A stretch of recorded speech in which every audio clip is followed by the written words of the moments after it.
Morgan. I'm interviewing Mr. Lee Berg for an oral history for the Holocaust Memorial Museum, Holocaust Education Center Memorial Museum of Houston. It is May 2nd, 1994, and this is Mr. Lee Berg. Lee was in the United States Army and went over and fought in World War II. And Mr. Berg, you were born in 1917? Yes, I was born in Ripley, Tennessee, which is Lauderdale County, and that's about 50 miles north of Memphis. And how'd your family end up in Ripley, Tennessee? Well, my father, there was a large family, and they were in the mercantile business in Ripley, and at that time the business could not support as many of the family as that was trying to support. And my father went to work traveling on the road selling clothing. And then in off-season, he started selling chemicals for a gentleman by the name of Milton P. Levy. Back in those days, it was National Disinfectant Company. Today it's called National Chem.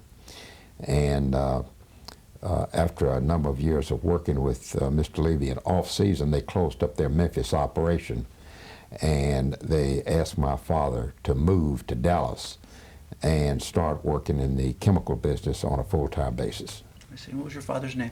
My father's name was Joe L. Berg. And was he born here in the United States?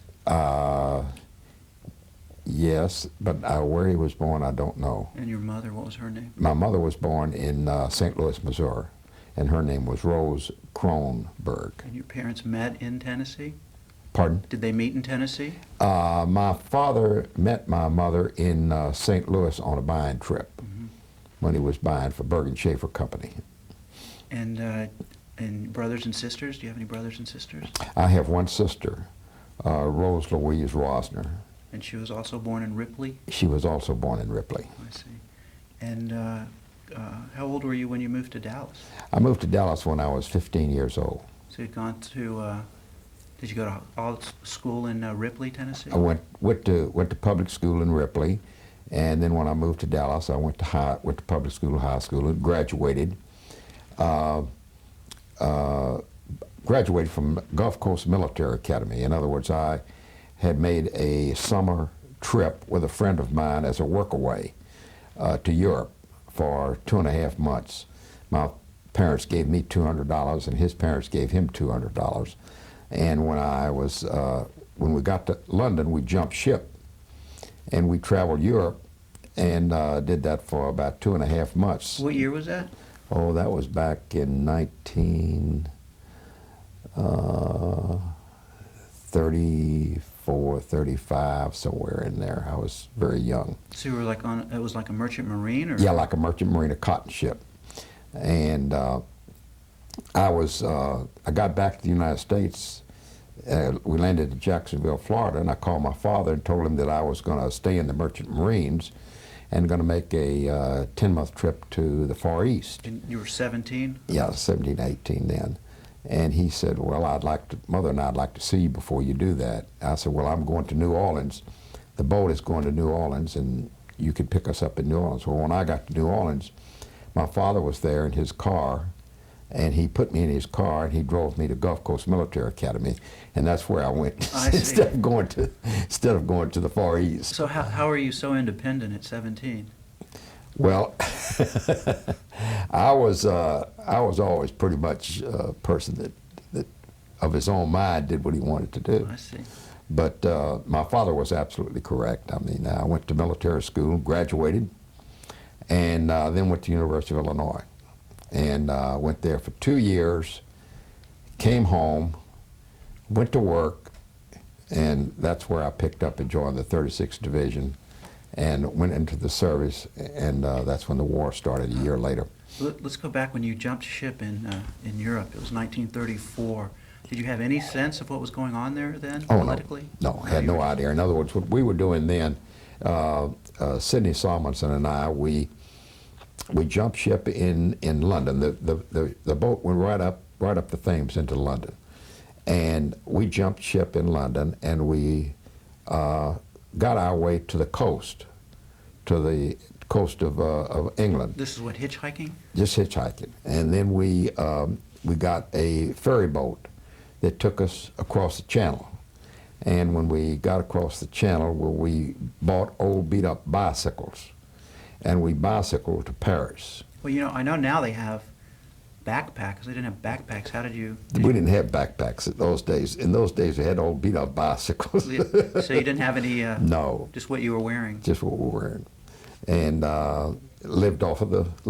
basically lived off the land. And we did have $200, and that took us a long way. Nice. And then when we got to Paris, we went to Belgium, and from Belgium up to Holland. Not on your bicycles. On our bicycles. On your bicycles. On our bicycles, riding most of the way, or thumbing rides and putting the bicycles in trucks, any way that we could get up there.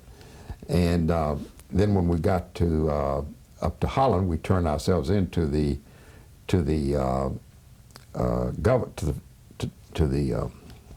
immigration people, and they said they'd been looking all over Europe for us, and they put us back on the same ship that we came over on, and they sent us back to the United States. So did you have passports when you would jump ship? Oh, sure. So you just didn't have visas, or did you No, even need them? didn't have visas. We actually were not legally in those countries. Right, but the consequences didn't seem to bother you. No, You were at having fun. that age, it didn't bother us Yeah. very much. And it was worth it, I bet. Sure, it was quite an experience. So you came back, and your dad basically grabbed you by the ear, threw you in his car, checked you into military school. That's right. Yeah. That's exactly the way it was done. And it worked. It straightened you out. It certainly straightened me out. In fact, I needed to be straightened out. Yeah. And military school, was that a big culture shock? Pardon? Was that a big culture shock, checking into military school? Yes, it was. After living at home and having a mother that cooked special meals, and we had our life at home was so pleasant, so marvelous, and then to be thrown into the cold world facts of a military school, where back in those days, I mean, that was a military school. Yeah, they didn't serve matzo ball soup, did they? No, they did not. No? What was that like? I mean, you were the only Jewish person in military school? No, there was 2 other Jewish boys there from Dallas at the same time I was. You guys found each other? Yes. Yeah. But I never was the type of person that had too many boyfriends. I always had a lot of lady friends. Oh. Even in Europe, on the bicycle? That's right. Yeah. It wasn't a bicycle built for 2, was it? No. And so you were in military school for how long? How many years? I was in military school for, I think it was 2 years. And then I graduated and came home and went to University of Illinois. I see. So you. And I was at Illinois for 2 years, and then left there and went to work. How did you end up in Illinois? Well, my sister had graduated from the University of Wisconsin, and that's where she wanted me to go. But my sister was a much better student than I was. Mm-hmm. So I did not want to go to a school and embarrass her, because I didn't like to study that much. So Illinois came up? And so I elected to go to Illinois because I did want to go in the Chicago area. And I had decided that I'd just go, and I was accepted in Illinois, and that's where I went. I see. And what did you study there? Where did I stay? What did you study? Business, just business courses. And did you make it all the way through before the war? No. I just went there for 2 years. I went to Illinois for 2 years. So that would have been what, 1938 when you started? That's about right. I see. I see. I'm kind of intrigued about this bicycle trip through Europe when you were 17. Well, I'll tell you, there's not very many people that would have the nerve. What happened, there was a gentleman in Dallas by the name of Robert Myers. And Mr. Myers was a big cotton broker, cotton buyer. And back in those days, there was a tremendous shipping company out of New Orleans called Likes Brothers Ripley. And he used to ship a tremendous amount of cotton through their company that was, most of it I would imagine was grown right in Texas. And Mr. Myers had Mayer was his name. I beg your pardon, it wasn't Myers, it was Mayer, Robert Mayer. And he had a daughter who was my age and Sydney's age. And by kind of whining and dining her, we got to know Mr. Mayer, and he in turn arranged this trip for us. So he offered you a job on the boat? Yes, we did odd jobs. In other words, we chipped rust and painted and just did odd jobs that, you know, that back in those days they had anywhere from 3 to 8 what they called workaway people that just did manual labor type stuff. Nothing that could be dangerous because most of us were very young. Right. And of course they didn't want to take the chance of us getting hurt. But of course back in those days, Ronnie, they didn't have the liability responsibilities that we have today. Right, so you couldn't do it again today. That's right.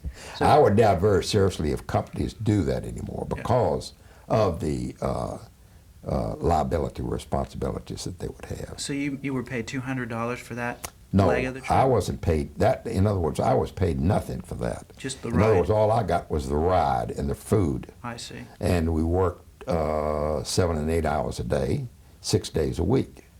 And as far as any monies that we had, that was what we acquired from our families. So did you plan all along to jump ship when you got to London? Mm-hmm. You did? Sure did. That was your secret pact with your buddy? That's correct. Because basically we didn't want to do the work in Europe. While the boat was overseas, we knew that if we didn't jump the ship and do traveling on our own, that we wouldn't get to see the things that we wanted to see. And had you told your parents about your plans? Nope. Nope. And how soon afterward did they find out? Well, finally wrote them a letter. In other words, when we jumped ship in London, we got communications back to them that we would be all right, but we had decided to leave the ship and that we were going to do some traveling on our own. And your mother, if she was there, would have wrung your neck.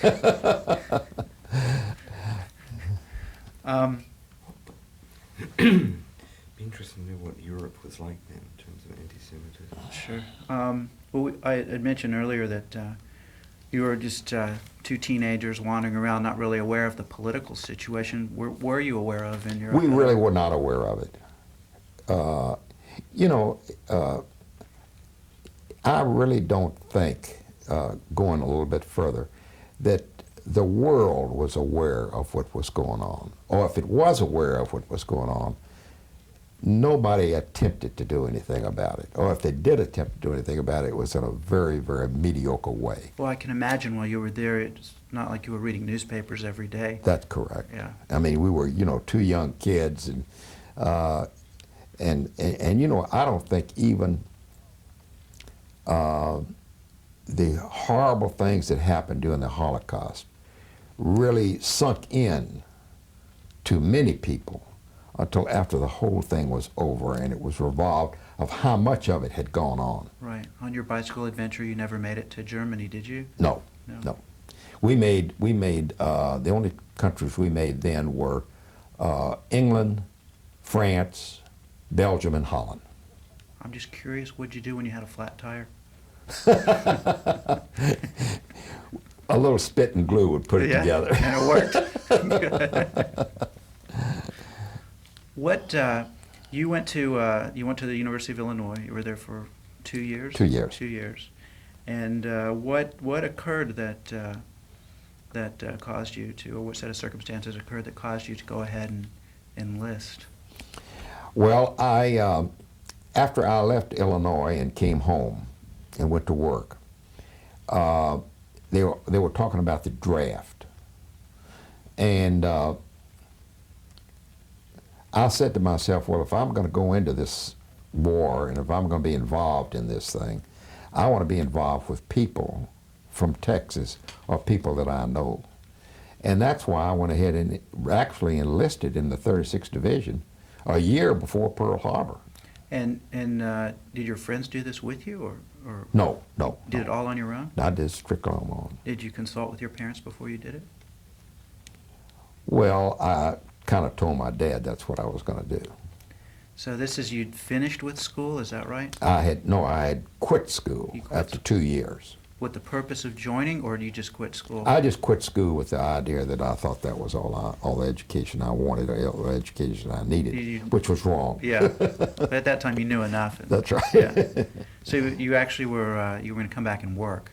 Yes, I came back to Dallas and got a job and went to work. And then when the war, and they was talking about the registration, and people, I went ahead at that point in time and joined the 36th Division. Did you? And then the 36th Division was called into federal service. Right. Did you, during this time, while you were in school and before you joined up, I mean, were you aware of what was going on in Europe?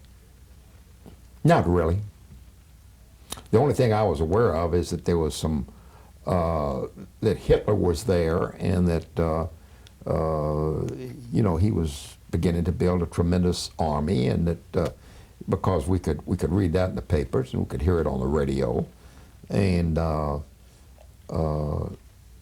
we could see, or I could see the outcome, that there was going to be a conflict. And if there was going to be a conflict, that's when I wanted to be with people that I knew. But as far as the anti-Semitism, that wasn't, you weren't aware of that? No. I see. So you actually joined before we entered the war, before the United States entered the war? Oh, yes. On both I fronts? joined the 36th Division, and then after I'd say several months, I don't know exactly how long, after I joined, they were called into federal service. And they sent us to Camp Boyd, Texas. And in Camp Boyd, Texas, where is Camp Boyd, Texas? That's in Brownwood.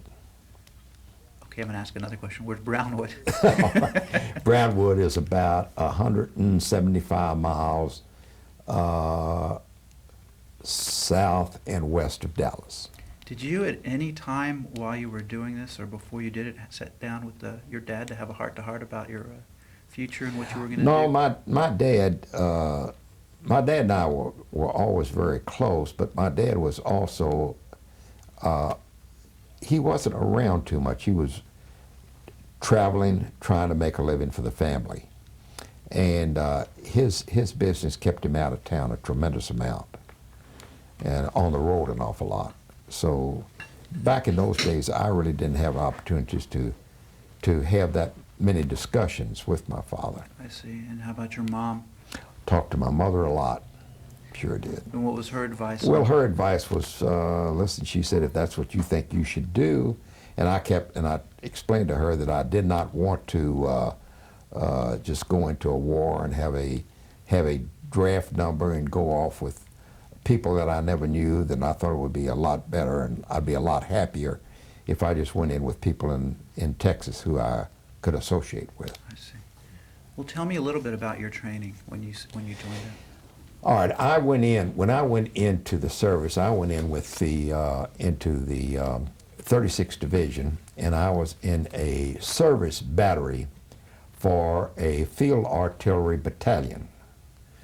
Back in those days, they were just switching over from horse-drawn artillery to mechanized artillery. And in this service battery in Dallas, which is the one I joined, we had a tremendous task when we got to Camp Boyd, Texas, to turn in and get credit for all of the horse-drawn equipment that you can imagine that we had. Like, for example, thousands and thousands of horse blankets.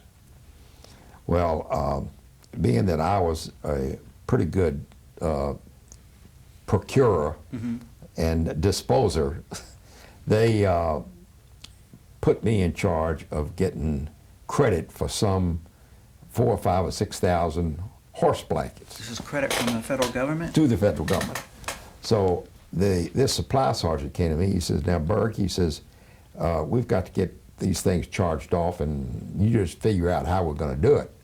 Well, the only way I could figure to do it was we had about 300 or 400 horse blankets, and we took those to the quartermaster at Camp Bowie, and we would load them off of the truck onto the warehouse, and then we had another truck behind the warehouse, and there was another man that was taking the blankets and putting them back on trucks.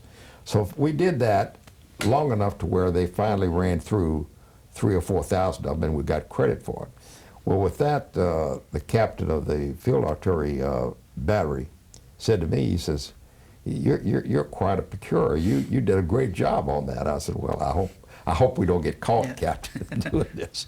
Anyway, so, and then When you say, I mean, this wasn't like part of the regimen that we were supposed to trade in these blankets for? well, it was just something that had to be done, and you found ways of doing it, like horse collars and bridles and saddles and. So you traded things of no value That's for right. value. That's right. And that's the only way that you could, I mean, stuff that had been on the books probably for 10, 15, 20 years that had been destroyed, had been lost, had been worn out, anything that could have happened to it. But these people didn't, when it got wore out, rather than turning it in, they just threw it away. Mm-hmm. So this stuff was all on their records and all on their books. And the only way I could figure out is just, you just had to outthink these people to get the records cleared. Right. And thank God the people in the warehouse had a pretty good idea what we were doing, and they went along with us. I see. And then, of course, we had some, I never will forget, we went on a maneuver down at Fort Polk, Louisiana. And they would take 1 and 1.5 ton trucks and stick a broom, that was back when we didn't have any equipment, and they'd put a broom handle up on that truck and say that this was a tank. And that was how we practiced. And then I never will forget another time, I went to Fort Sill, Oklahoma in a gunnery class.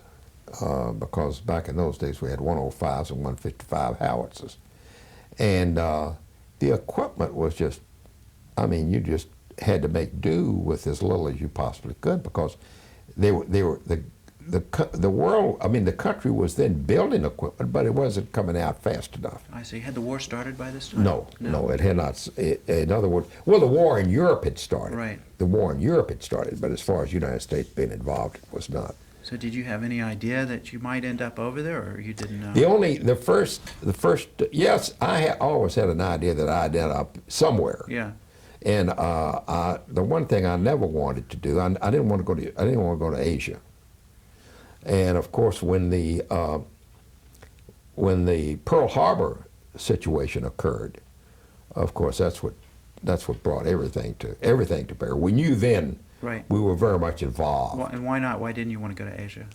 Well, I didn't want to go into the islands. I just always felt if I had to fight a war, I wanted to fight it on the ground. I didn't want to, if I had to do it over again now, I'd probably go in the Navy, because their life was much better. I see. So this prospect of having to go to war wasn't, you weren't scared by it? It was something, it was like an adventure. Well, back in those days, Ronnie, you were young, you were foolish, you really didn't care. Smoked a cigarette and had another drink. Right. Well, tell me what it was like being in the Texas National Guard and being Jewish. For some reason or another, I never had any problems along those lines. I guess maybe it was because of going back to my original in Ripley, Tennessee, of course, where there were practically no Jews at all, except my relatives. I was always much involved with non-Jews than I were with Jews, except when I started going to college. One of my closest friends at the University of Illinois was a gentleman by the name of Maury Loeb. Maury now lives in Beverly Hills, California, and he and I are still very close friends. I see. I forgot to bring that out while doing in that part of my. But Maury is a very, very, very close friend of mine, and we still communicate, still talk. So you've never had really any problems? No. Never had any. I mean, I always knew that my name was Lee H. Berg, and I was Jewish. I was confirmed. I never had a real formal Jewish education because living in Ripley, and we used to go to temple in Brownsville, which was only 16 miles. But when I moved to Dallas, I went right into the confirmation class, and that was the end of my Jewish religion, or my Jewish education. I always felt very Jewish, but I never had an opportunity, unfortunate, to get a lot of Jewish education. I see. And you were in the Texas National Guard for what was 2 years before you converted? Let's see. I was in the Texas National Guard. I'd say approximately. In other words, I on the day that the Japs bombed Pearl Harbor, I was in Dallas on a leave. And a very good friend of mine in Dallas and I were bowling at a bowling alley. And we happened to turn the radio on. And as soon as they turned the radio on, we heard they was bombing Pearl Harbor. I went home, and my sister and my mother had told me that people were calling me, wanting me to get right back to camp, because that's when we knew we was in a war. So did your adrenaline start flowing? Yes. Yeah. Yes, very much so. It was a sense of excitement, not? Well, yes, it was. It was. In other words, between the time I enlisted in the National Guard, the National Guards were called into service, and the war in Pearl Harbor actually happened, was an era of where are we going and what are we doing? But I think when the Japs bombed Pearl Harbor, we knew what we were doing. Right, but at that point you must have been concerned then you were going to go to Asia. I didn't know where I was going to go. Had no idea. I had made up my mind at that point I was going to try to get to be a commissioned officer.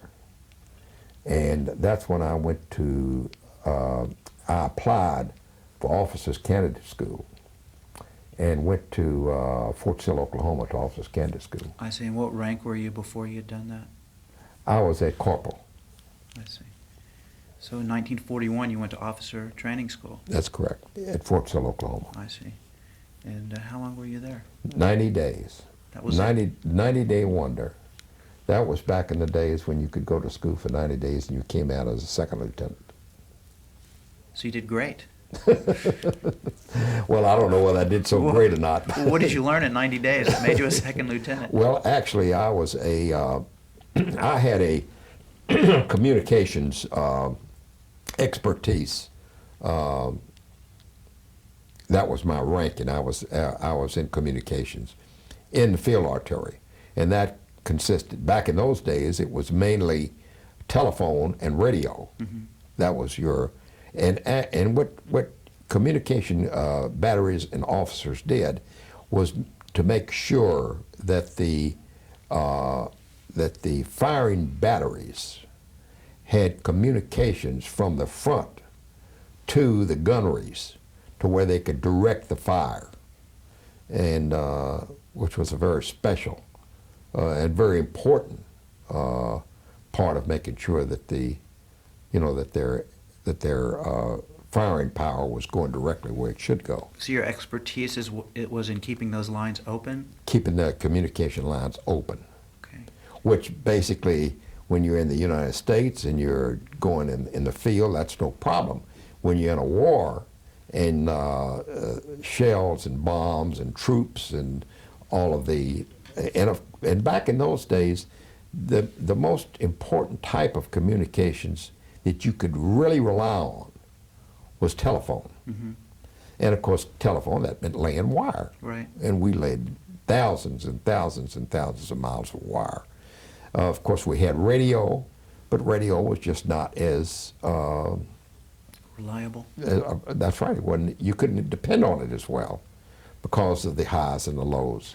And then, of course, when we really got into the war, we started directed fire through airplanes, and that got to be more to be better. I see. When you got your commission, it was a second lieutenant. Was it still in the Texas National Guard? No. When I got my commission as a second lieutenant, they then assigned me to the 102nd Infantry Division. That was based in Oklahoma? No, it was based in Camp Maxi in Paris, Texas. And this is still 1941? Uh-huh. I see. You went and you stayed there for how long? Then after that, I decided, well, I was a second lieutenant. I thought it would be great to fly planes. And that was back at the time. That was But you're in the Army, right? Pardon? You're in the Army. I was in the Army, that's Okay. correct. I said to myself, I said, well, now, let's see. I think it would be great to be a pilot and fly airplanes. So I made an application. I went from Camp Maxi, I went to over to Sherman, Texas, and made application to transfer to the Air Corps and to see if I could become a second lieutenant pilot. And they sent me to San Antonio, to SAC. And I stayed there for, I'd say, about 3 or 4 months. And there must have been thousands and thousands and thousands of second lieutenants down there trying to do the same thing that I was doing. They gave you 3 tests back in those days. They gave you a mental test, a physical, and a test called a psychomotor test. Psychomotor test is where you have to put the square pegs in the round holes and line up the lines, and actually to check your reflexes. I took all of those tests and then decided, in other words, I went to the first sergeant, and they were gradually calling different names out or putting names on the bulletin board, and my name never came up. I must have done that for about 2 or 3 weeks. And I went to this sergeant. I said, look, I said, I'm sitting here. I said, do I have to sit here in this camp? Can't I just go into town? And he said, sure, just go into town and come out every morning, check if your name's on the list. If it is, well, then you act accordingly. So I went into the city and went to the St. Anthony Hotel and rented me a room. And I set myself up for a while. So So you weren't continuously testing, you were just... No, it just one test. In other words, you took one test and then you waited to be called to see which air base they were going to send you to. I see. Whether you were going to be a navigator, a pilot, or a bombardier. So finally I went out there one day, and there was only about 3 of us that was left that hadn't been called. And I went to the sergeant, and he says, well, Lieutenant, I don't know. And I said, well, where can I go to find out? I said, everybody else has been sent out except me and these other 2 guys. So he said, wait just a minute. So he called the base hospital, and the base hospital said it was some major. He said, I've got Lieutenant Berg here. He says, what am I supposed to do with him? He says, you're supposed to send him to me. So the sergeant said, Lieutenant Major so-and-so wants you over at the base hospital. So I went over there, and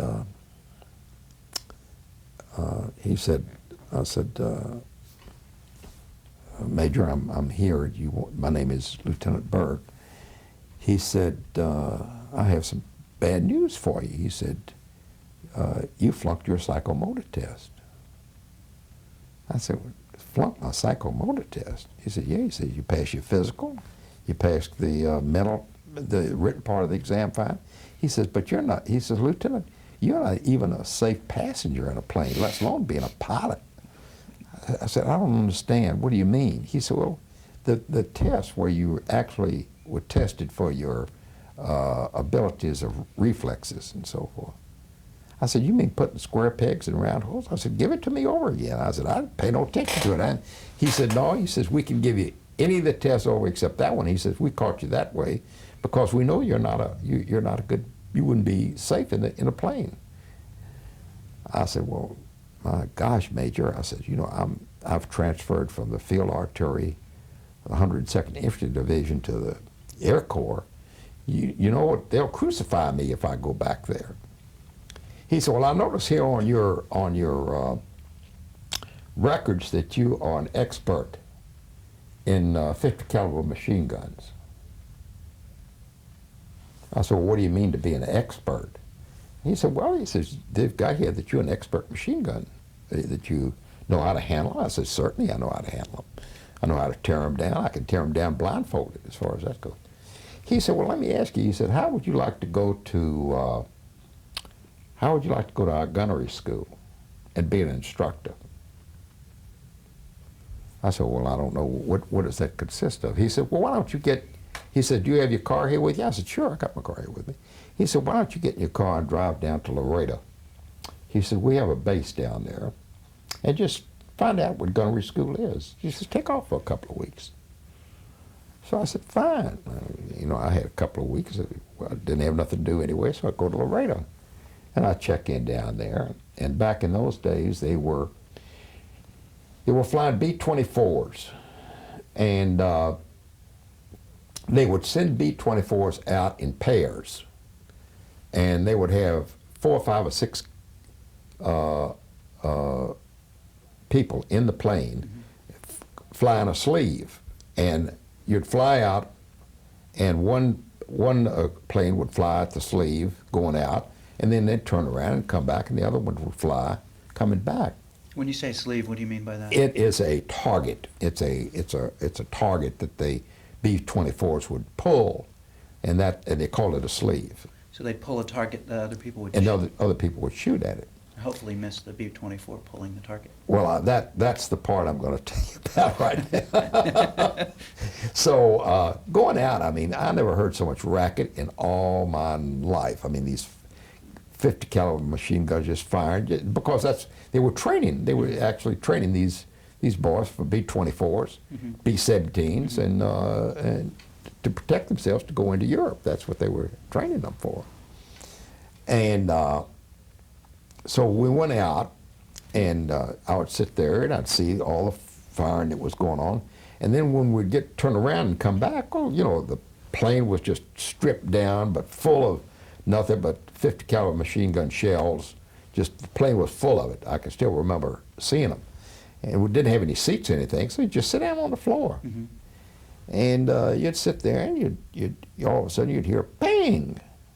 You wouldn't pay attention to it. And the next thing you know, you'd hear another bang. You're in the plane? Oh, you're in flying? the plane flying. And then finally, when we got back to the base, the plane landed, and I got out of the plane, I looked up and I saw the damn plane was full of holes. And I asked the pilot, I says, you know, maintenance on these planes is terrible. Why don't y'all? He said, Lieutenant, he says, you don't understand. He said, these planes are just made for training purposes. I said, but God, look at the condition it's in. It's got all these holes in it. I said, where do these holes come from? He said, well, these kids that we've got in the back of these planes, they miss the sleeve sometime and hit the plane. I said, what? I said, are you serious? He said, yes, we're serious. They didn't tell you before you got in. I said, well, do you mean to tell? I said, well, does anybody ever get hurt in these things? He said, oh, occasionally somebody gets hurt, sure. He said, but one thing lucky about it, we have enough protection on the motors, they don't knock the motors out. I said, my God, what's going on here? So I got out of that plane, and I said to myself, listen, if I'm going to die, I sure don't want to die over South Texas out here on the desert. So you didn't make a second ride? I didn't make the next run. I just got back in my car and went back to San Antonio. I told the major, I said, send me back to 102nd Infantry Division. I said, if I'm going to get shot, I'm sure not going to get killed over South Texas. So you were a short-lived gunnery instructor. That's right. So you went back to your old base. Where you were. And went back to Camp Maxi, and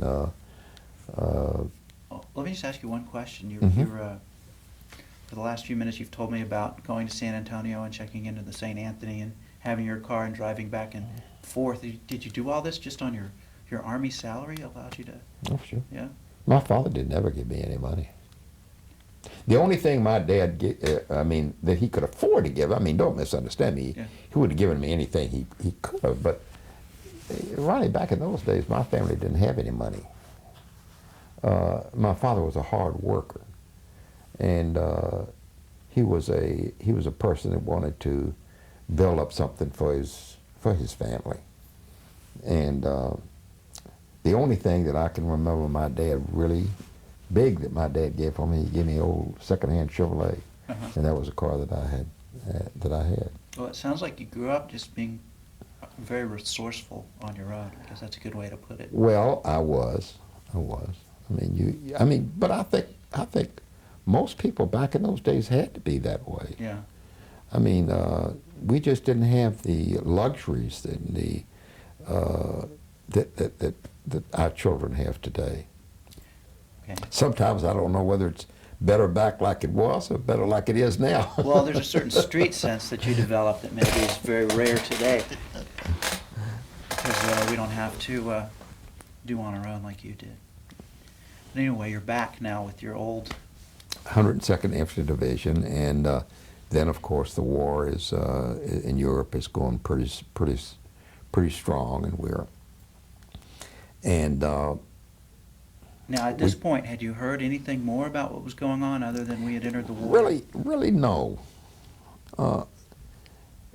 We knew it was going on, Ronnie, but for some reason or another, it was just never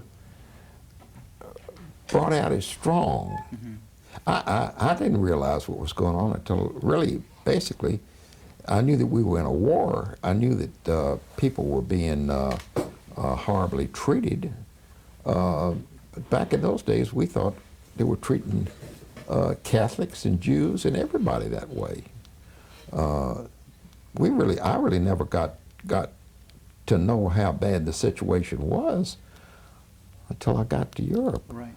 So at that point, while you were back with your division, it was just America versus Germany, or the Allies versus the Nazis. That's correct. That was the extent of it.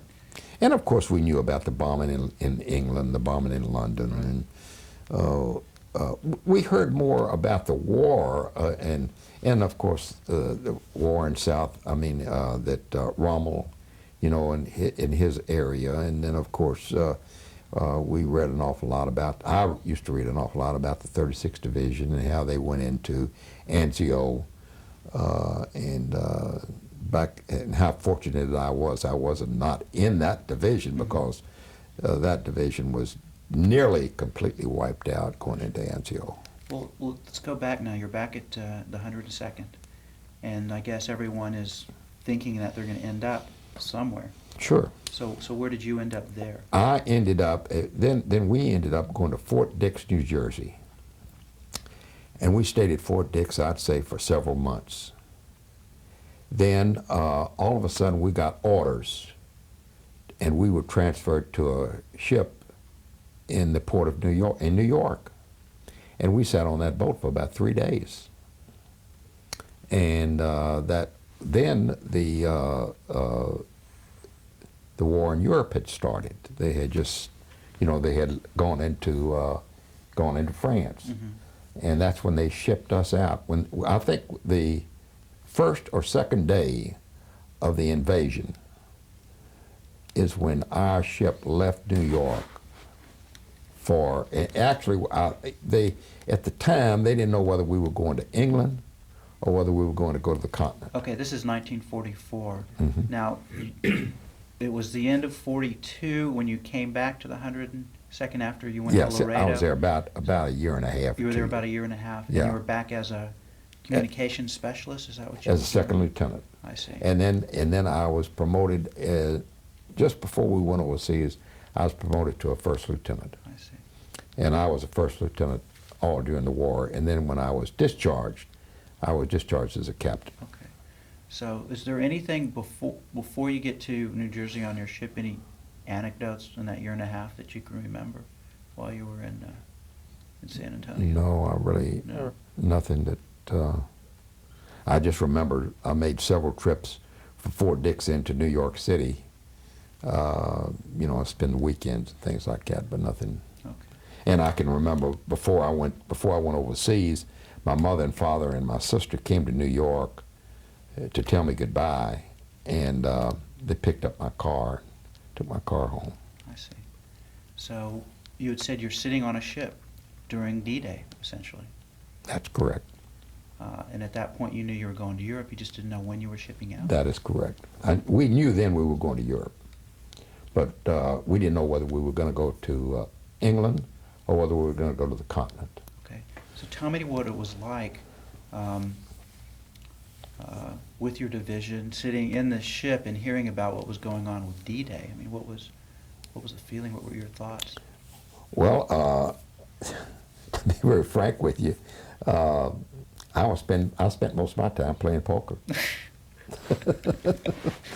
when we wasn't, you know, going through certain duties that we had to do, but it was a very frivolous era back in those days. I mean, you really didn't, you know, say, well, it's here, it's going to happen, and we're going overseas, and we're going to fight a war.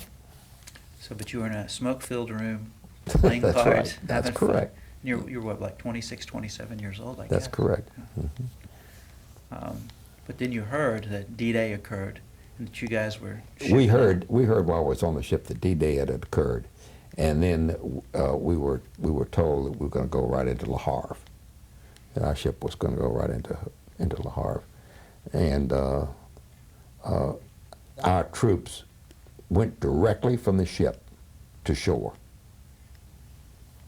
And Le Havre is where in France? In France. In France. Mm-hmm. And France. I mean, what kind of anticipation did you have on the voyage over? Well, This, I can remember one thing. This ship that we was on at one time, I think it was the Ile-de-France. I believe that was the name of the ship. Must have been, you know, an unbelievable cruise ship at one time because you could just see some of the things that were still on the ship that were just fantastic. mm-hmm. And I never will forget that in the area where my sleeping area, there was about 6 or 8 officers stayed in this one little cabin, and in the bathroom there was a bidet. And I went in there one morning, and here's this lieutenant brushing his teeth over the bidet. And I told him, I says, "Do you know what you're doing?" He said, "Well, sure, I'm using this water fountain to brush my teeth." I said, "Well, do you know what that water fountain is for?" And then when I described what it is for, he said, "Oh my God!" He said, "Why did somebody tell me this?" That's a great story. When you got to France, what happened? When I got to France, that's when the only thing we could hear about was Patton, and he was just going. He had already gone through Paris. He was getting ready to go into Germany, and I think we were in the hedgerows of France for say maybe a week or 10 days, and then we got orders to get every moving vehicle that we could put our hands on, and start and take all the equipment and everything out of it, because all we were going to do was haul supplies to the front. Can you describe? I mean, when you landed, can you describe what it was like at that? Pronounce the city for me again. Pardon? The city that you landed in In France. Le Havre. Le Havre. Well, I really don't remember too much about it because it had been pretty well flattened and torn down and bombed out. Mm-hmm.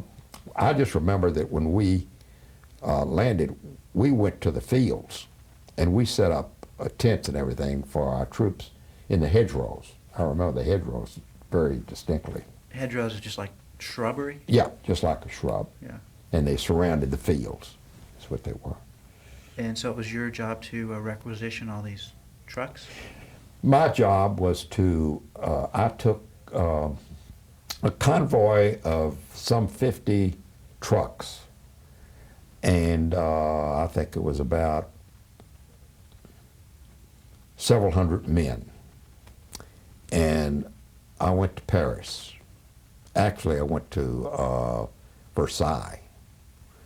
And I was told to set up a refueling base in Versailles for this Red Ball, where they would take the supplies and equipment would come from the coast to Versailles, base it there, and then haul it to the front. That was mostly gasoline and food. Mm-hmm. And when you say Red Ball, is that the kind of truck you had, or you just No, called that it? was what they called it. Back in those days, they called it Red Ball Express. I see. So when I got to Versailles, I started asking questions. Where am I going to get this equipment? Where am I going to get the gasoline tanks? Where am I going to get the fuel? Where am I going to get the tents to set up for these boys to? They said, Lieutenant, you have to provide for that. And I said, provide? How am I to provide for it? They said, well, that's up to you to So provide. they sent you to Versailles without any shelter and food Nothing. and shelter? Absolutely nothing. So this sergeant and I, we made the troops just stay there in Versailles for about a day, and of course they had rations. And then we started just driving the area. Finally, we came across an air base. And I told the sergeant, I said, well, there's our supply. I said, you know, the good Lord's going to take care of us. We have to take care of ourselves. So we went to Paris and borrowed a typewriter and some requisition forms, and we sat there and we typed out the things that we needed, like stoves and pots and pans, tents, cots, everything that you would use to set up a refueling base.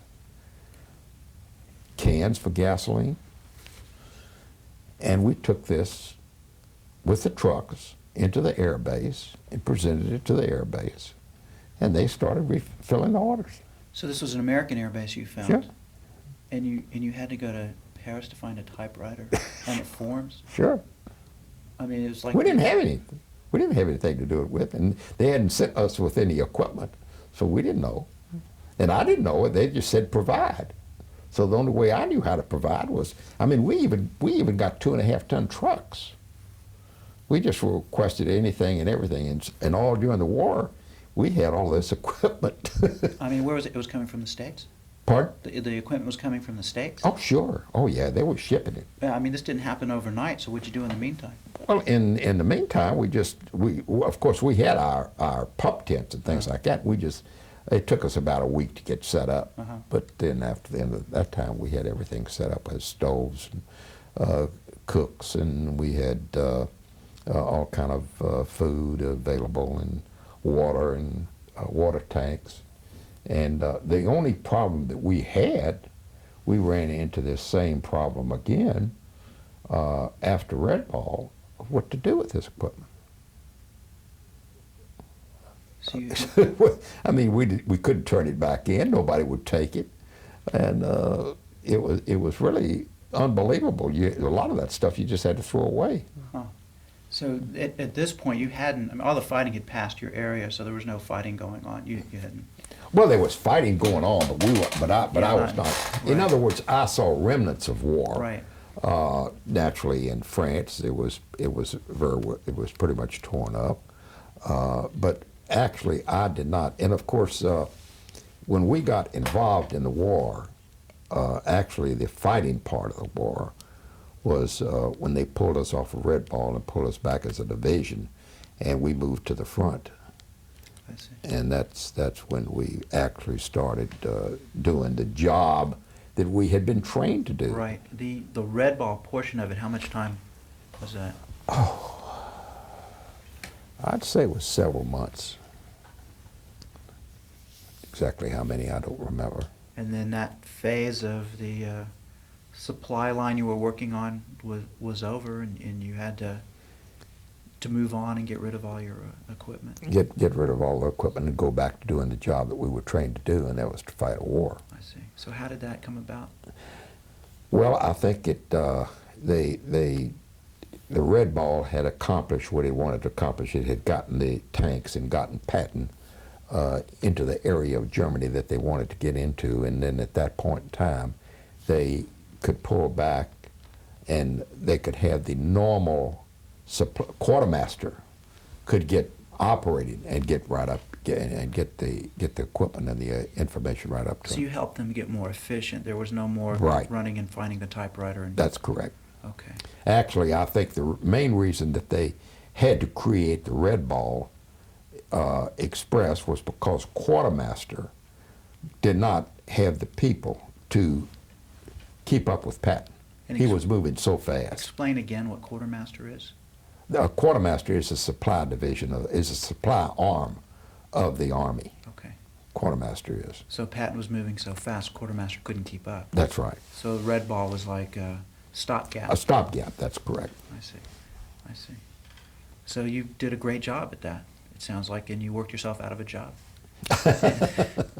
Well, I mean, it's just, but Ronnie, it's just unbelievable how much you had to, you had to do on your own. I mean, even though we did things that we really weren't trained to do. I wasn't trained to be I just had to, I had to do it. Someone had to do it. So you became a logistician, I guess. That's right. I mean, you just learned to do logistical things, and you just did it.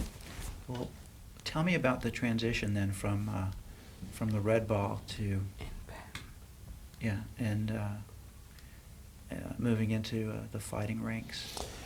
Well, And at what point in all this did you get exposed to General Patton? well, the main reason I got exposed to Patton on not a number of occasions, but on occasions when he would come back and then take troops back to the front and stuff like that, and he was just Was this during the Red Ball time, or yeah, was after this? during the Red Ball. That was during the Red Ball time. So he would come back to Versailles. Oh, or I would go with a convoy up to the front. Mm-hmm. Sometimes I would take a convoy up myself. And what we would do, we would take a convoy. Let's say, for example, in Versailles, if we left Versailles, we'd take a convoy of trucks, say several hundred trucks, maybe within 25 or 30 miles of the tanks, or where the fighting was going on. So you could hear it. Oh, sure, we could hear it. And then we would set it off there, and then their troops would carry it on up to the front. They wanted to keep us moving keep equipment moving. That was our main purpose. So he would come in, General Patton would come in to check on this? Yeah, Yeah. sure. Yeah. And did Make sure his supplies are coming Yeah. through. Did you ever talk to him? No. But you heard him. And I saluted him. Yeah. So can you kind of describe what that was like when he would come by? Well, it was.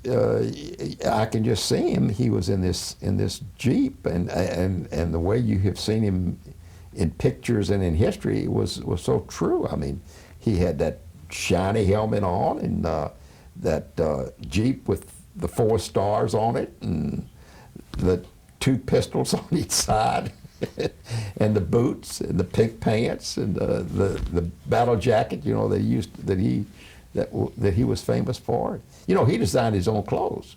Oh, I didn't know that. Oh, sure. I mean, he wore boots, and he wore a uniform that nobody else ever saw before. I mean, his pants, would stick out on the side. You know, where the fit him right around the knee. I mean, he just. Of course, I thought he was a fabulous leader. I think what he did for the war. I mean, I don't think if it hadn't been for Patton, I think we'd have been in that war, still been fighting it maybe. You heard about his exploits, I suppose, with armed services, newspapers, or radio. Oh, or something? sure, certainly. And I'm sure you heard a lot of stories on the grapevine. Oh, yeah.